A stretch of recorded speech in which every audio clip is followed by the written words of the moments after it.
નમસ્કાર મિત્રો, ફરી એકવાર હાર્દિક સ્વાગત છે મિત્રો તમારું અમારા આજના વિડીયોમાં। તો મિત્રો, જેઠ અમાસની રાત્રે જે ઘરોમાં આ એક શાક ખવાશે તે ઘરમાં હંમેશા સુખ શાંતિ અને સમૃદ્ધિ બની રહેશે, સાથે માતા લક્ષ્મીના વિશેષ આશીર્વાદ બની રહેશે।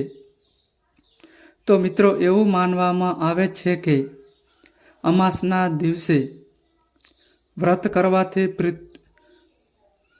પિતૃદેવતાઓ સંતુષ્ટ થાય છે। પૂર્વજોના આશીર્વાદથી પરિવારમાં સુખ સમૃદ્ધિ બની રહે છે। જે લોકો તેમના પૂર્વજોના ઉદ્ધાર માટે કંઈક કરવા માગતા હોય તેઓ આ અમાવાસ્યા પર પિંડદાન પણ કરી શકે છે। તો આજે અમે તમને એક અત્યંત અમૂલ્ય માહિતી આપવા જઈ રહ્યા છીએ। 25 જૂન જેઠ અમાવાસ્યાના શુભ અવસરે જો તમે આ એક વસ્તુ ખાઈ લો છો તો તમારા જીવનમાંથી ગરીબી હંમેશ માટે દૂર થઈ શકે છે। આ ભક્તો પૂજ્ય ગુરુજીએ તાજેતરમાં તેમની કલિક શિવ મહાપુરાણની કથામાં જણાવ્યું કે 25 જૂન જેઠ અમાવાસ્યાના ખાસ દિવસે જે લોકોના ઘરે આ 3 વસ્તુઓ બનાવવામાં આવે અને ખાવામાં આવે તેમના ઘરે આખું વર્ષ ધન દોલતનો વરસાદ થાય છે। આ ભક્તો 25 જૂન 2025ના રોજ જેઠ અમાવાસ્યા જે બુધવારના દિવસે આવે છે, આ અમાવાસ્યા ખૂબ જ શક્તિશાળી અને ચમત્કારી છે, કારણ કે તે જેઠ મહિનામાં આવે છે। આ જેઠ અમાવાસ્યાનો દિવસ હોવાથી તેનું મહત્ત્વ વધુ વધી જાય છે। મહિલાઓ જેઠ અમાવાસ્યાનું વ્રત ઈચ્છા પૂર્તિ અને ઘરમાં સુખ સમૃદ્ધિ માટે રાખે છે। સામાન્ય રીતે આ વ્રત મૌન રહીને રાખવામાં આવે છે, પરંતુ તમારે અમાવાસ્યાના દિવસે એક વસ્તુ જરૂર ખાવી જોઈએ। આથી તમારા ધન દોલતમાં વૃદ્ધિ તો થશે જ, સાથે તમારા ઘરે ધન દોલતનો વરસાદ થશે। આથી ભક્તો, તમારા ફાયદા માટે આ વિડીયોને પૂરો જુઓ, અધૂરો ન જુઓ। ઘણા લોકો વિડીયોને વચ્ચેથી કે કાપીને જુએ છે। આવા વ્યક્તિઓ જીવનમાં ક્યારેય સફળતા પ્રાપ્ત કરી શકતા નથી।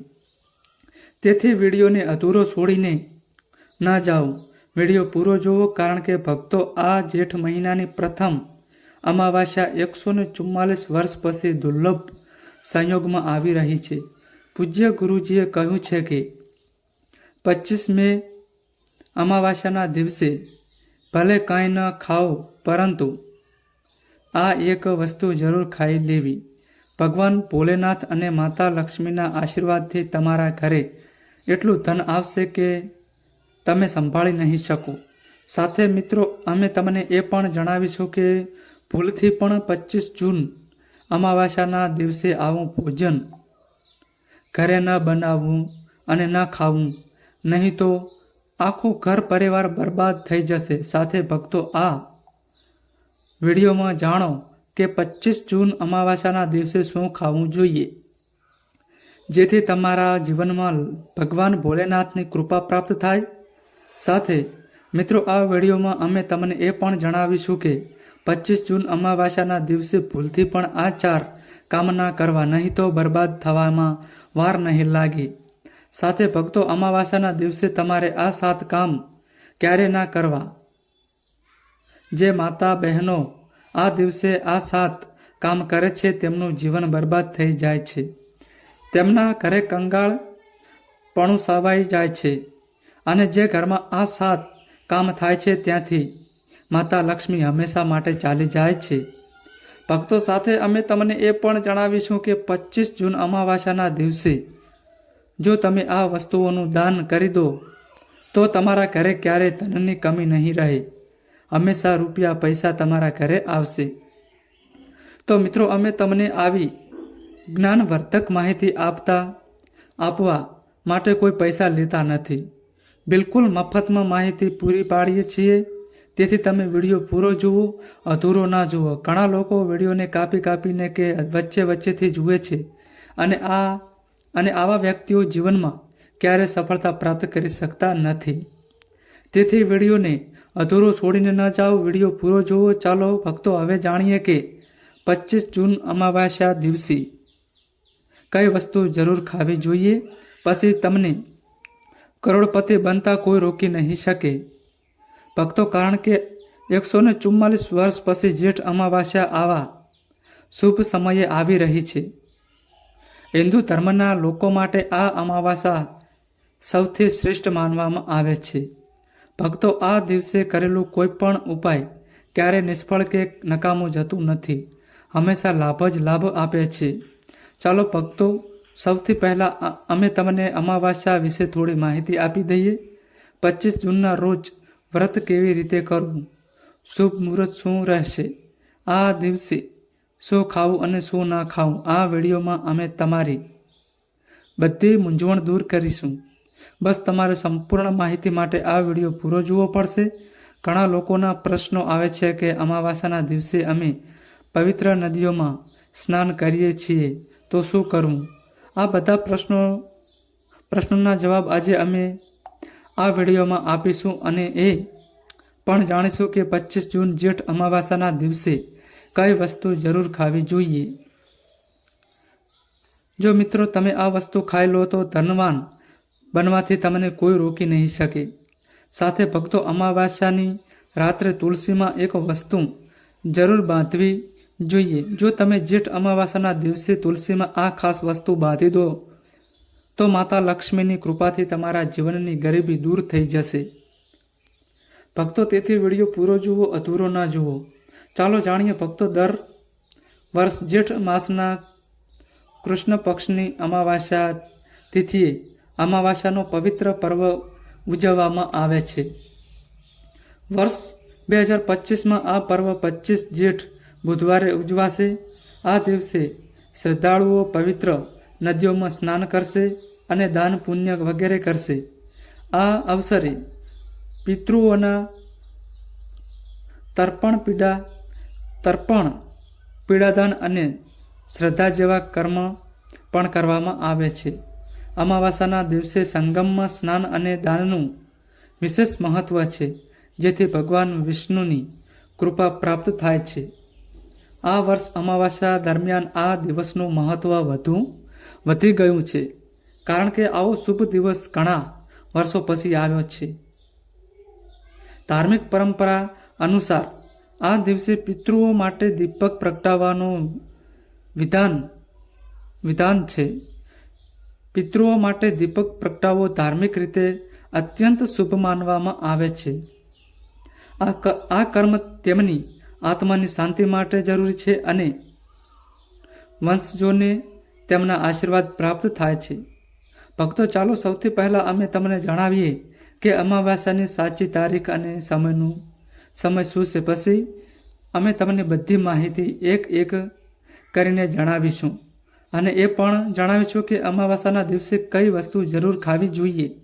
અને ભક્તો, સાથે અમે તમને જણાવીશું કે અમાવાસ્યાના દિવસે એક વસ્તુ ભૂલથી પણ ન ખાવી જોઈએ. જો તમે આ વસ્તુ અમાવાસ્યાના દિવસે ભૂલથી પણ ખાઈ લો તો તમારા ઘરે મૃત્યુ પણ થઈ શકે છે. તો આવું ખોટું કામ ભૂલથી પણ ન કરવું અને અનર્થ થાય તે પહેલાં વિડીયોને પૂરો જુઓ. આ ખૂબ જ ખાસ અને જ્ઞાનવર્ધક વિડીયો છે. તો ચાલો ભક્તો જાણીએ અમાવાસ્યાની સાચી તારીખ, સમય અને શુભ મુહૂર્ત વિશે. પરંતુ મિત્રો, તે પહેલાં તમારી પાસે હાથ જોડીને એક વિનંતી કરીએ છીએ કે જો તમે અમારી ચેનલમાં નવા છો તો ચેનલને સબસ્ક્રાઈબ કરો અને વિડીયોને એક લાઈક જરૂર કરો. જેઠ અમાવાસ્યાના દિવસે બ્રહ્મા મુહૂર્તમાં સ્નાન અને દાન કરવું અત્યંત શુભ માનવામાં આવે છે. આ દિવસે ગંગા, યમુના અને સરસ્વતી નદીમાં સંગમમાં દેવતાઓનો વાસ હોય છે. તેથી મૈન અમાવાસ્યામાં આ પવિત્ર નદીઓમાં જળથી સ્નાન કરવામાં આવે છે. આ દિવસે જરૂરિયાતમંદોને દાન કરવાથી વ્યક્તિને શુભ ફળોની પ્રાપ્તિ થાય છે. સાથે ભગવાન વિષ્ણુની કૃપા પણ થાય છે. મિત્રો, વિડીયોમાં આગળની માહિતી જણાવતા પહેલાં જો તમે હજી સુધી કમેન્ટ બોક્સમાં જય મહાકાલ નથી લખ્યું તો જય મહાકાલ જરૂર લખો. તો ચાલો ભક્તો, હવે અમે તમારો વધુ સમય બગાડ્યા વિના જણાવીએ કે અમાવાસાના દિવસે કઈ વસ્તુઓનું દાન જરૂર કરવું જોઈએ. કારણ કે અમાવાસાના દિવસે કરવામાં આવેલું દાન બધા દાનથી મોટું માનવામાં આવે છે. ચાલો ભક્તો, હવે જાણીએ કે અમાવાસાના દિવસે કઈ વસ્તુઓનું દાન જરૂર કરવું જોઈએ. તો ભક્તો, પહેલી વસ્તુ છે ચોખાનું દાન. ધાર્મિક માન્યતા અનુસાર અમાવાસાના દિવસે ચોખાનું દાન વિશેષ રૂપે શુભ માનવામાં આવે છે. ચોખા અન્નનું સ્વરૂપ છે અને એવી માન્યતા છે કે ચોખાનું દાન કરવાથી ઘરમાં સમૃદ્ધિ આવે છે અને દાન કરનાર વ્યક્તિ જીવનમાં ધનની કમીથી મુક્ત થાય છે. આ ઉપરાંત ચોખાનું દાન કરવાથી પુણ્યની પ્રાપ્તિ થાય છે અને તે પાપોનો નાશ કરવામાં પણ સહાયક માનવામાં આવે છે. ધાર્મિક દ્રષ્ટિએ ચોખાનું દાન એક પ્રકારે ઈશ્વરની સેવા કરવી છે અને આ વ્યક્તિના જીવનમાં સકારાત્મક બદલાવ લાવી શકે છે. ચોખાનું દાન ખાસ કરીને એવા લોકોને કરવું જોઈએ જેઓ અન્નની કમી અનુભવે છે. ભક્તો, બીજી વસ્તુ છે સફેદ તલનું દાન. અમાવાસ્યાના દિવસે સફેદ તલનું દાન કરવું પણ એક મહત્વપૂર્ણ ધાર્મિક કાર્ય માનવામાં આવે છે. તલનું દાન કરવું એ ખૂબ જ જૂની પરંપરા છે અને ખાસ કરીને આ દિવસે તલના દાન માટે યોગ્ય માનવામાં આવે છે. સફેદ તલનું દાન કરવાથી વ્યક્તિને ભગવાન વિષ્ણુની કૃપા પ્રાપ્ત થાય છે. એવું કહેવાય છે કે ભગવાન વિષ્ણુ સફેદ તલથી પ્રસન્ન થાય છે અને જે લોકો તલનું દાન કરે છે તેમના જીવનમાં ભગવાનની કૃપા રહે છે. સફેદ તલનું દાન કરવાથી શારીરિક અને માનસિક શાંતિ મળે છે. સાથે તે પાપોના નાશ અને પુણ્યની પ્રાપ્તિમાં સહાયક છે. તલના દાનથી ખાસ કરીને જીવનમાં સુખ, શાંતિ, સમૃદ્ધિ અને આંતરિક સંતોષની ભાવના ઉત્પન્ન થાય છે. આ ઉપરાંત તલનું દાન અન્ય વ્યક્તિને પણ આરોગ્ય, લાભ અને સમૃદ્ધિની દિશામાં મદદ કરે છે. ભક્તો, ત્રીજી વસ્તુ છે આંબળાનું દાન. આંબલાનું દાન. આંબલા એક એવું ફળ છે જેને આયુર્વેદમાં વિશેષ મહત્વ આપવામાં આવે છે. તેને જીવનનું અમૃત માનવામાં આવે છે કારણ કે આંબલા આરોગ્ય માટે અત્યંત લાભકારી છે. અમાવાસ્યાના દિવસે આંબલાનું દાન કરવું વિશેષ રૂપે શુભ માનવામાં આવે છે. આ અંગે ધાર્મિક માન્યતા છે કે જો કોઈને નાણાંની તંગી હોય કે આર્થિક સમસ્યાઓ ચાલી રહી હોય તો આંબલાનું દાન કરવાથી આ સમસ્યાઓથી મુક્તિ મળે છે. આંબલાનું દાન કરવાથી વ્યક્તિના જીવનમાં ભગવાન વિષ્ણુની કૃપા વરસે છે અને આર્થિક સંકટ દૂર થાય છે. આ ઉપરાંત આંબલા આરોગ્ય માટે પણ ખૂબ લાભકારી છે અને તેનું સેવન શરીરને તાજગી અને ઉર્જા આપે છે. આ દિવસે આંબલાનું દાન કરવાથી પુણ્યની પ્રાપ્તિ થાય છે અને વ્યક્તિને સુખ અને સમૃદ્ધ જીવન જીવવામાં મદદ મળશે. ભક્તો, હવે ચોથી વસ્તુ છે સરસવાના તેલનું દાન. અમાવાસ્યાના દિવસે સરસવાના તેલનું દાન પણ એક મહત્વપૂર્ણ કાર્ય માનવામાં આવે છે. આ ખાસ કરીને પિતૃઓની કૃપા પ્રાપ્ત કરવા અને શનિ દોષની મુક્તિ મેળવવા માટે કરવામાં આવે છે. ધાર્મિક માન્યતા અનુસાર સરસવાના તેલનું દાન કરવાથી પિતૃઓની આત્માને શાંતિ મળે છે અને પરિવારમાં સુખ સમૃદ્ધિનો વાસ થાય છે. આ ઉપરાંત શનિ દોષના પ્રભાવથી પણ રાહત મળશે એવું માનવામાં આવે છે કે જો કોઈ વ્યક્તિના જીવનમાં શનિનો દોષ હોય તો સરસવાના તેલનું દાન કરવાથી શનિના પ્રતિકૂળ પ્રભાવથી મુક્તિ મળે છે અને જીવનમાં સકારાત્મક બદલાવ આવે છે. સાથે સરસવાના તેલનું દાન કરવાથી વ્યક્તિના જીવનમાં સુખ, શાંતિ અને સમૃદ્ધિનો વાસ થાય છે.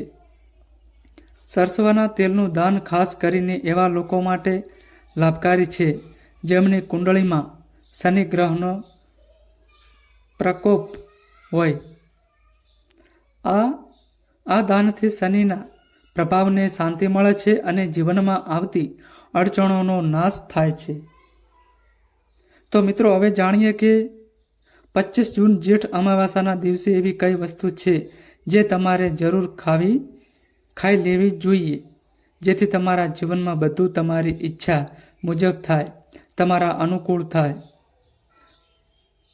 પતિની દીર્ઘાયુ પુત્રની પ્રાપ્તિ થાય, સંતાનનું મંગળ થાય, સંતાનના જીવનમાં ક્યારેય કોઈ સમસ્યા ન આવે અને આથી દરેક માતા પિતાએ આ એક વિશેષ વસ્તુનું સેવન અમાસના દિવસે જરૂર કરવું જોઈએ. સાથે કેટલીક એવી વસ્તુઓ છે જે તમારે અમાસના દિવસે ઘરમાં ભૂલથી પણ ન બનાવવી જોઈએ. ચાલો તેના વિશે જાણીએ. તે સાથે તમે શ્રી હરિવિષ્ણુને 5 પ્રકારના ફળો જેમાં કેળા, તરબૂચ, આમ, પપૈયું અને નાળિયેર અર્પણ કરવા જોઈએ. તમે તમારી ઈચ્છા મુજબ ફળો લાવો, પરંતુ કેરી, કેળા, પપૈયું અવશ્ય હોવું જોઈએ. પરંતુ જો કોઈ કારણસર તમે આમાંથી કોઈ ફળ અર્પણ ન કરી શકો તો મિશ્રી કે કિસમિસનો ભોગ પણ ભગવાનને લગાવી શકો છો. કારણ કે જગતના પાલનહાર ભગવાન શ્રી લક્ષ્મીનારાયણ તમારા સાચા ભાવ, પ્રેમ અને ભક્તિને જુએ છે. પરંતુ જો ઉપલબ્ધ હોય તો જરૂર અર્પણ કરો. તમે કોઈ પણ 5 રંગના ફળો લઈ શકો છો, પરંતુ આ બાબતનું ખાસ ધ્યાન રાખો કે માતા પાર્વતીને નાશપતિ ક્યારેય ન ચડાવવી. વ્રત ખંડિત થઈ જાય છે અને ભગવાન ક્રોધિત થાય છે. તો મિત્રો, શાસ્ત્રો અનુસાર જે વ્યક્તિ કોઈ પણ શુભ દિવસે, ખાસ કરીને અમાસના દિવસે આમ કે તરબૂચ ખાઈ લે છે, તેના જીવનમાં ક્યારેય ધનની કમી નથી થતી. સાથે વ્રત રાખનારી મહિલાઓએ આ દિવસે નિશ્ચિત રૂપે મધનું સેવન કરવું જોઈએ. સાથે મિત્રો, આ દિવસ ભગવાન શ્રી લક્ષ્મીનારાયણજીને પણ સમર્પિત છે. આથી ધનની પ્રાપ્તિ માટે આ દિવસે માતા લક્ષ્મીને મખાણા જરૂર ચડાવવા જોઈએ. જે રીતે માતા લક્ષ્મીની ઉત્પત્તિ સમૃદ્ધિમાંથી થઈ હતી, તેવી જ રીતે મખાણાની ઉત્પત્તિ પણ જળમાંથી થઈ હતી. મખાણા કમળના છોડમાંથી મળે છે. ધર્મશાસ્ત્રો અનુસાર કમળનું ફૂલ અને મખાણાને ખૂબ જ શુભ માનવામાં આવે છે. ખાસ કરીને મખાણાની ખીર બનાવીને અમાસના દિવસે શ્રી લક્ષ્મીનારાયણને અર્પણ કરવાથી ઘરમાં ધન-ધાન્યના ભંડાર ભરેલા રહેશે. તેમજ ધર્મશાસ્ત્રો અનુસાર અમાસની પૂજામાં સવારે ભગવાન ગણેશને જે વ્યક્તિ દુર્વા ઘાસ અર્પણ કરે છે તેને કોઈ ગરીબ બનાવી શકતું નથી. આવો વ્યક્તિ પોતે જ ધનવાન થઈ જાય છે. આ દિવસે પ્રસાદ તરીકે દુર્વા ઘાસ અવશ્ય લાવવું અને આખા પરિવારને ખવડાવવું. ભગવાન ગણેશની કૃપા તમારા પરિવાર પર હંમેશા રહેશે. જે વ્યક્તિ જેઠ માસની અમાસના દિવસે માતા લક્ષ્મીને કેસરયુક્ત સાબુદાણાની ખીર અર્પણ કરે છે, તેની કુંડળીના તમામ ગ્રહ નક્ષત્રો તેના અનુકૂળ થઈ જાય છે. તે વ્યક્તિનું ભાગ્ય ચમકી જાય ચમકી જાય છે. તેને ધનવાન થવાથી કોઈ રોકી શકતું નથી. માતા રાણીને અર્પણ કરીને પ્રસાદ સ્વરૂપે આખા પરિવારને આ જરૂર ખવડાવવું. આથી બંધ ભાગ્યના તાળા પણ ખુલી જાય છે. ધન સંપત્તા શ્રેષ્ઠ તેના જીવનમાં હંમેશા વાસ કરે છે. આ દિવસે ખીર અર્પણ કરવાથી માતા લક્ષ્મી સાચા હૃદયથી તમને આશીર્વાદ આપે છે. ભક્તો, શાસ્ત્રોમાં જણાવવામાં આવે છે કે 25 જૂન જેઠ અમાસના દિવસે સીતાફળ જરૂર ખાવું જોઈએ. સીતાફળ ખાવાથી 10 એવી બીમારીઓ ખતમ થઈ જાય છે. માનવામાં આવે છે કે આ દિવસે સીતાફળનું ઘરમાં પ્રવેશ થવું ખૂબ જ શુભ માનવામાં આવે છે. સીતાફળ ખાવાથી વ્રત સફળ થાય છે, કારણ કે તેમાં માતા સીતાનો આશીર્વાદ મળેલો હોય છે. માનવામાં આવે છે કે ભગવાન રામના વનવાસ દરમિયાન માતા સીતાએ આ જ ફળ ખાધું હતું. તેથી અમાસના દિવસે દરમિયાન જે કોઈ આ ખાય છે તેનું દુઃખનો સામનો નથી કરવો પડતો. સીતાફળ તમારે જરૂર ખાવું જોઈએ. માતા સીતા પ્રસન્ન થાય છે અને આશીર્વાદ આપે છે. પરંતુ મિત્રો, ધાર્મિક દ્રષ્ટિએ માંસાહારનું સેવન શારીરિક રીતે આપત્તિજનક માનવામાં આવે છે અને આ તમારી આધ્યાત્મિક ઉન્નતિમાં પણ અડચણ ઊભી કરે છે. માંસાહારથી શરીરમાં તામસિક ગુણો વધે છે, જે માનસિક શાંતિ અને સંતુલનને પ્રભાવિત કરે છે. આપણા શાસ્ત્રોમાં કહેવાયું છે કે માંસાહારથી શરીર અને મનમાં રજસ અને તામસિક ગુણો વધે છે, જે ભક્તિના માર્ગમાં અડચણો ઊભી કરે છે. તેથી આ દિવસે માંસાહાર, ઈંડા, માછલી, મરઘા કે કોઈ પણ પ્રકારના માંસનું સેવન ન કરવું જોઈએ. આ દિવસે તમારે શુદ્ધ અને શાસ્ત્રવિક ભોજન કરવું જોઈએ, જેમ કે તાજા ફળો, દાળ, રોટલી, ખીચડી વગેરે, જે તમારા શરીર અને મનને શુદ્ધ રાખે છે. આ વ્રતના ઉદ્દેશ્ય સાથે પૂર્ણ રીતે મેળ ખાય છે અને ભગવાન વિષ્ણુની કૃપા પ્રાપ્ત કરવામાં મદદ કરે છે. ભક્તો, હવે અમે બીજી વસ્તુ વિશે વાત કરીએ છીએ જે આ દિવસે વર્જિત છે. ખાટા પદાર્થ, ખોટું ભોજન જેમ કે કેરી, આંબલી, દહીં અને ખાટા ફળો વગેરેનું સેવન આ દિવસે ન કરવું જોઈએ. ધાર્મિક દ્રષ્ટિએ ખાટું ભોજન તામસિક ગુણોને વધારે છે, જે માનસિક સ્થિતિ પર નકારાત્મક અસર કરે છે. ખાટા પદાર્થથી શરીરમાં નકારાત્મક ઉર્જાનો સંયમ થાય છે, જે વ્રતના ઉદ્દેશ્યની વિરુદ્ધ છે. જ્યારે તમે ખાટા પદાર્થનું સેવન કરો છો તો તે તમારા મનને ચંચળ અને અશાંત બનાવી શકે છે, જેથી પૂજા અને ભક્તિમાં વિઘ્ન આવી શકે છે. આ ઉપરાંત ખોટું ભોજન શરીરના ઉર્જા સ્તરને પણ અસંતુલિત કરે છે. તેથી આ દિવસે ખાટા પદાર્થથી બચવું જોઈએ. જો તમને થોડી તાજગી અને સ્વાદ જોઈએ તો તમે હળવા મીઠા ફળો જેમ કે કેળા, સફરજન કે નાળિયેરનું સેવન કરી શકો છો. આ ફળો ન માત્ર સ્વાદિષ્ટ હોય છે, પરંતુ તમારા શરીર અને મનને શાંતિ પણ આપે છે. ભક્તો, ત્રીજી અને મહત્વપૂર્ણ વસ્તુ જે આ દિવસે દૂર રાખવી જોઈએ તે છે નશાથી સંબંધિત પદાર્થ. અમાસના દિવસે દારૂ, તમાકુ, ગુટખા, નશીલા દ્રશ્યો વગેરેનું સેવન કરવાથી બચવું જોઈએ. નશાના પદાર્થ માનસિક અને શારીરિક આરોગ્ય માટે હાનિકારક છે અને વ્રતના પવિત્ર ઉદ્દેશ્યને પણ બગાડી શકે છે. ધાર્મિક દ્રષ્ટિએ નશાના પદાર્થથી શરીર અને મનમાં અશુદ્ધિ આવે છે, જે તમારા વ્રત અને ભક્તિની શક્તિને નષ્ટ કરી શકે છે. શાસ્ત્રોમાં સ્પષ્ટ રીતે કહેવાયું છે કે નશાનું સેવન કરવાથી ભક્તિની શુદ્ધતા અને નિષ્કલંક પ્રભાવ રખડાય છે. નશાને કારણે માનસિક સ્થિતિ વિકૃત થઈ શકે છે, જેથી તમારી પૂજા અને વ્રતની અસર ઓછી થાય છે. તેથી આ દિવસે કોઈ પણ પ્રકારના નશાથી બચવું જોઈએ, જેથી તમારી ભક્તિ શુદ્ધ અને નિષ્કલંક રહે. નશાથી બચીને તમે તમારા મન અને શરીરને શુદ્ધ કરી શકો છો અને ભગવાન વિષ્ણુની કૃપા પ્રાપ્ત કરી શકો છો.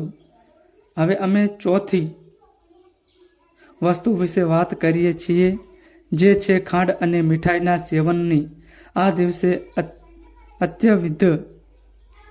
અત્યધિક મીઠું અને ખાંડયુક્ત પદાર્થનું સેવન ન કરવું જોઈએ. ખાંડનું અત્યધિક સેવન શરીરમાં રજસ અને તામસિક ગુણોને વધારે છે, જે વ્રતના ઉદ્દેશ્યની વિરુદ્ધ છે. જો તમે મીઠાઈ ખાઓ છો તો તે તમારી માનસિક સ્થિતિને પ્રભાવિત કરી શકે છે અને વ્રતને સંતુલિત રાખવામાં મુશ્કેલી ઊભી કરે છે. જો કે આ દિવસે હળવા મીઠા ફળો જેમ કે કેળા, સફરજન અને નાળિયેર વગેરેનું સેવન કરી શકાય છે, જે શરીર માટે લાભકારી છે અને માનસિક શાંતિ જાળવી રાખે છે. પરંતુ અત્યધિક ખાંડ અને મીઠાઈનું સેવન કરવાથી બચવું જોઈએ, કારણ કે આ વ્રતના ઉદ્દેશ્ય સાથે મેળ ખાતું નથી. મીઠા પદાર્થોના બદલે તાજા ફળો અને હળવું શાસ્ત્રવિક ભોજન ખાઈને તમે તમારી ભક્તિને શુદ્ધ અને સ્થિર રાખી શકો છો. ભક્તો, પાંચમી અને અંતિમ મહત્વપૂર્ણ વસ્તુ છે ડુંગળી અને લસણનું સેવન. અમાવાસાના દિવસે ડુંગળી અને લસણનું સેવન ન કરવું જોઈએ.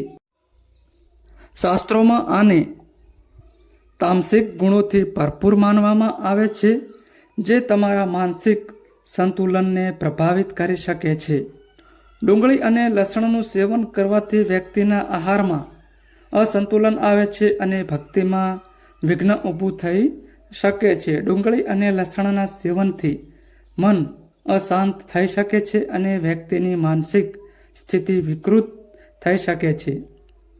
તેથી આ દિવસે આ બંનેનું સેવન ન કરવું એ જ યોગ્ય છે. ભક્તો, અંતિમ વસ્તુ વિશે જાણીએ. મિત્રો, આ દિવસે રીંગણની શાકભાજી ન ખાવી, તેનાથી પાપ લાગે છે. ભક્તો, હવે અમે જણાવીએ કે દિવસે એવી કઈ વસ્તુ છે જે ઘરમાં ક્યારેય ન બનાવવી જોઈએ, નહીં તો આખું ઘર બરબાદ થઈ જશે. કોઈ પણ વ્યક્તિએ આવું ભોજન ન ખાવું જોઈએ. આવું ભોજન ઘરમાં બનાવવાથી માતા લક્ષ્મી ઘરનો ત્યાગ કરી દે છે. ભગવાન શ્રી હરિ વિષ્ણુ ક્રોધિત થઈ જાય છે. ચાલો ભક્તો, હવે જાણીએ કે 25 જૂન અમાવાસાના દિવસે ભગવાન વિષ્ણુને પ્રસન્ન કરવા માટે તુલસીના છોડમાં કઈ વસ્તુ જરૂર બાંધવી જોઈએ. વ્યક્તિનું ભાગ્ય ચમકી જાય છે. મિત્રો, અમાવાસાના દિવસે તુલસીના છોડની પૂજાનું વિશેષ મહત્વ છે. આ દિવસે પૂજા કરતી વખતે સૌથી પહેલાં વ્યક્તિએ સવારે સ્નાન વગેરેથી નિવૃત્ત થઈને શુદ્ધ અવસ્થામાં તુલસીના છોડ પાસે જવું જોઈએ. ત્યારબાદ તુલસીના છોડ પર હળદર, રોલી અને ચંદન લગાવવું જોઈએ. ભક્તો, અમાવાસાના દિવસે તુલસીના છોડ પર કલાવા કે મૈલીનો દોરો બાંધવાની પરંપરા છે. કલાવા બાંધવાથી ભગવાન વિષ્ણુ અને માતા લક્ષ્મીની કૃપા પ્રાપ્ત થાય છે. આ ઉપરાંત ખાસ કરીને ઘરના તમામ સભ્યો માટે ખુશહાલી, સારા આરોગ્ય અને સમૃદ્ધિની પ્રાપ્તિનું પ્રતીક માનવામાં આવે છે. કલાવા બાંધવાથી પરિવારમાં સુખ, શાંતિ અને સમૃદ્ધિનો વાસ થાય છે અને આ આખા પરિવાર માટે સુરક્ષા કવચ તરીકે કાર્ય કરે છે. કલાવા બાંધતી વખતે વ્યક્તિએ ખાસ ધ્યાન રાખવું જોઈએ કે તેને શ્રદ્ધા અને વિશ્વાસ સાથે બાંધવું. આથી ઘરમાં નકારાત્મક ઉર્જાનો પ્રવેશ થતો નથી અને સકારાત્મક ઉર્જાનો સંચાર થાય છે. સાથે આ વ્યક્તિના જીવનમાં નવી ઉર્જાનો સંચાર કરે છે, જે તેના કાર્યમાં સફળતા અને સમૃદ્ધિ લાવે છે. ભક્તો, અમાસના દિવસે તુલસી પાસે મીઠું ભોગ જેમ કે ગોળ, તલ અને ફળોનો પ્રસાદ અર્પણ કરવો જોઈએ. આ ભગવાન વિષ્ણુ પ્રત્યે શ્રદ્ધાનું પ્રતીક માનવામાં આવે છે. ગોળ અને તલનું વિશેષ મહત્વ છે, કારણ કે આ ભગવાન વિષ્ણુના પ્રિય પદાર્થ છે. ગોળનું સેવન શરીર માટે ફાયદાકારક છે અને તલ સાથે તેને અર્પણ કરવાથી વિશેષ પુણ્યની પ્રાપ્તિ થાય છે. ગોળ, તલ અને ફળો અર્પણ કરવાથી ઘરમાં સમૃદ્ધિ અને ધનની વૃદ્ધિ થાય છે. એવી માન્યતા છે કે આ દિવસે ભગવાન વિષ્ણુને આ ભોગ અર્પણ કરવાથી તેમના આશીર્વાદથી વ્યક્તિના જીવનમાં દારિદ્ર્ય અને મુશ્કેલીઓ દૂર થાય છે અને ખુશહાલનો વાસ થાય છે. તો મિત્રો, આ માહિતી અમારી સારી લાગી હોય તો વિડીયોને લાઈક કરો અને અમારી ચેનલમાં નવા આવ્યા હોય તો ચેનલને સબસ્ક્રાઈબ કરો અને કોમેન્ટ બોક્સમાં જય મહાકાલ જરૂરથી લખજો. તો મિત્રો, અને અમારી ચેનલને જરૂરથી સબસ્ક્રાઈબ કરી દેજો.